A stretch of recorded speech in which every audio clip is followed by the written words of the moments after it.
bien, ce que l'on vient d'entendre, il faut ce serait des solutions pour lutter contre l'islam radical et contre l'islamisme, apporter la contradiction sur le terrain. Les imams doivent se déplacer et répondre à toute radicalisation, et il faut une meilleure formation de ces imams. C'est ce qui a été décidé, aurait été décidé en tout cas. Ces formations doivent être française. C'est ce qui vient d'être dit. Bonjour Farid Chaoui, merci d'être avec nous. Vous êtes président de l'association musulmane Tauba, vous êtes de Bussy-Saint-Georges. D'abord, peut-être votre réaction à ce qui vient d'être dit. Est-ce que ces deux propositions sont de nature à empêcher ce qu'il s'est passé à Conflans-Sainte-Honorine vendredi soir? Bonjour, je vous remercie tout d'abord de m'inviter effectivement sur votre plateau. Je voudrais juste préciser que je suis aussi président de l'association de l'Esplanade des religions, Esplanade de Bussy-Saint-Georges, qui regroupe des musulmans, des chrétiens, des juifs, des bouddhistes. Et ça, c'est unique en France, je le précise. C'est unique en France, voilà, effectivement. Donc je tenais à le préciser parce que c'est important. Entre parenthèses, à Bussy-Saint-Georges, nous vivons un havre de paix, en fait. Et on aimerait bien que ce genre de dispositif se transpose dans d'autres villes. Je suis tout à fait d'accord, effectivement, à ce qu'on vient de dire. Bien entendu, la formation des imams, c'est quelque chose d'important. On n'arrête pas de le dire et de le répéter. Des imams issus de la France, des imams qui pourraient être nos enfants. Parce qu'aujourd'hui, ce n'est pas le cas. Tous les imams ne sont pas formés en France. Absolument pas. Il y a très peu d'instituts qui forment des imams. Vous savez, il y a l'Institut El-Razali. Il y a très peu d'instituts qui forment des imams. Donc ça doit devenir obligatoire. Absolument. Vous avez entendu. Je pense que le gouvernement a déjà décidé ça, puisqu'effectivement il a décidé qu'à partir de 2014, il n'y aura plus effectivement d'imams venant de l'étranger, que ce soit du Maroc, de l'Algérie. Donc c'est la réaffirmation d'une mesure déjà prise, déjà annoncée en tout cas. Vous avez entendu Chamédine Hafiz, il dit aussi, il faut que nos imams puissent aller apporter la contradiction sur le terrain. Très bien, mais comment ? Apporter la contradiction sur le terrain, vous savez, les associations malheureusement sont limitées dans leur travail. Les imams sont dans la mosquée, dans les prêches du vendredi, dans effectivement des discours que l'on donne effectivement tout au long de la semaine et particulièrement le week-end.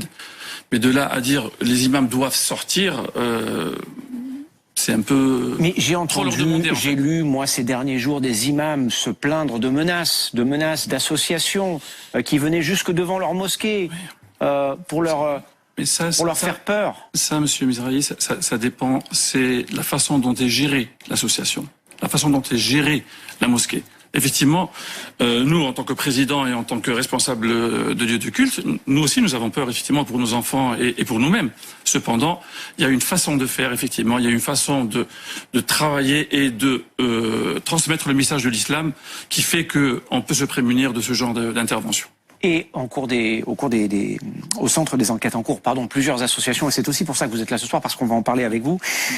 Nous serons dans un instant, j'aimerais le préciser, avec Marwan Mohamed, qui est l'ancien directeur du CCIF, menacé de dissolution par Gérald Darmanin. On l'a appris aujourd'hui, des opérations de police ont été lancées, elles visent des individus de la mouvance islamiste en France.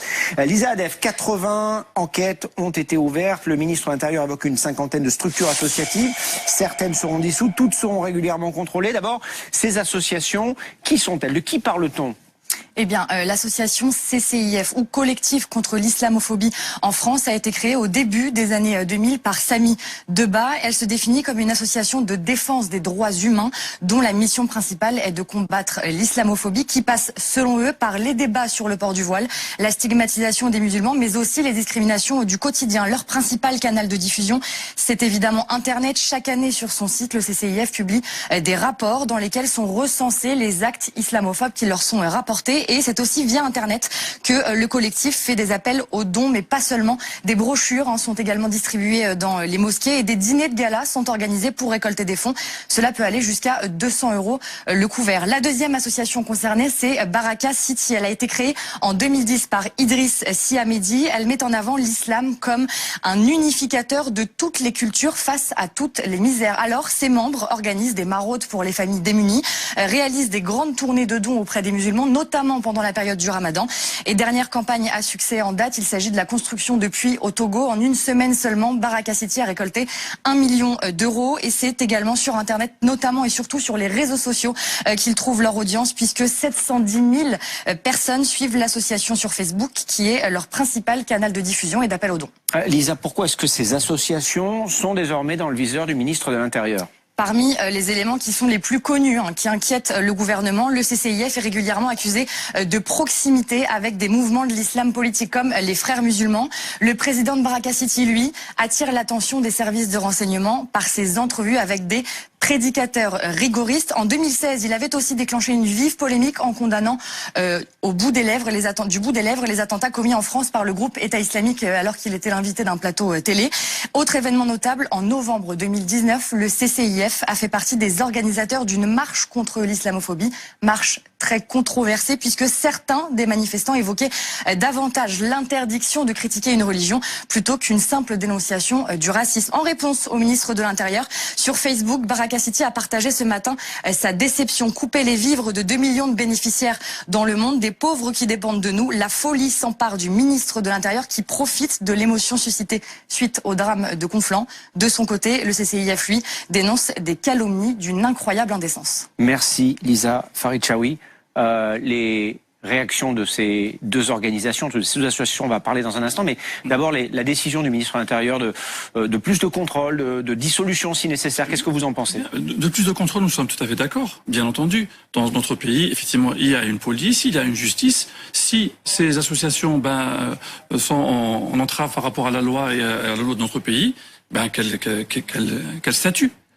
Mais lancé comme ça, moi je dis qu'aujourd'hui, ce que l'on connaît de ces associations, bien entendu, Baraka City, effectivement, dans ce que vient d'expliquer effectivement votre journaliste, elle a bien expliqué tout ce que fait cette association, effectivement, distribution de vivres, ainsi de suite, pas qu'en France, mais de par le monde. Donc voilà. Les associations se disent stigmatisées, finalement, c'est ce qui ressort, c'est leur réaction aux annonces du ministre de l'Intérieur, vous le comprenez? Bon, écoutez, ce sont les porte-parole de ces associations-là, c'est eux qui assument cette responsabilité-là. Voilà. Ces associations, elles sont suffisamment contrôlées, elles l'ont été suffisamment contrôlées ces derniers mois, ces dernières années en France. Moi, je n'y suis pas dans ces associations-là. Non, mais on a l'impression de redécouvrir ça à chaque fois. C'est pour ça que je vous pose la question. Il faut poser la question au ministre de l'Intérieur, pas un simple président d'une association musulmane qui gère effectivement une mosquée dans la ville de Bussy-Saint-Georges. Vous êtes contrôlé régulièrement? Vous avez des policiers ou de l'administration qui vient chez vous pour voir ce que vous faites? Non. Nous travaillons énormément avec la sous-préfecture, avec la préfecture de Melun. Vous savez, il y a eu plusieurs réunions, effectivement, des assises sur la laïcité, sur le séparatisme, effectivement, et nous sommes un groupe, effectivement, dans le 77, nous sommes souvent invités par le préfet, effectivement, et nous travaillons dans la transparence la plus totale. Donc, nous n'avons pas été effectivement contrôlés et pour cause, nous travaillons dans la transparence la plus totale. Merci en tout cas d'être venu ce soir nous expliquer tout cela.